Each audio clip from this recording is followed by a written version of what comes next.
बिथांमोना गोब्राब नाजासेयावबो जेरावबो जाफुंसारनो हायाखै नामा? जानांदों नामा गुबुन गुबुन रोखोमनि जेंनाजों मोगा-मोगि? जुदि जेरावबो जाफुंसाराखैब्ला आरो बायदि जेंनाजों मोगा-मोगि जानांदों, अब्ला बेफोरनिफ्राय जेंना बोस्रांनायनि राहाखौ लादो। मायांनिफ्राय सोलोंथाइ लानाय मुंदांखा तान्त्रिक आरबाज कबिराजआ नोंथांमोननि बेफोर जेंनाखौ बोस्रांनानै होगोन।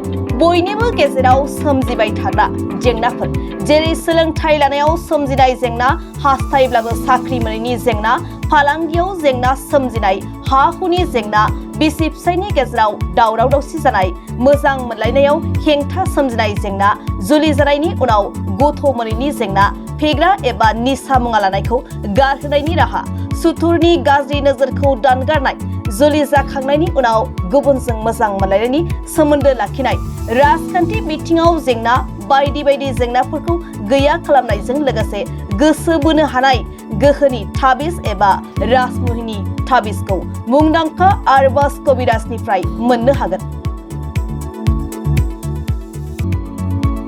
अब्ला मानोथो गोबाव खालामनो? नोंथांनि जेंनाखौ गैया खालामनो थाखाय 7908887945 मबाइल नम्बराव फोनांजाब खालामदो आरो आरबाज कबिराजनिफ्राय सुबुरुन लादो।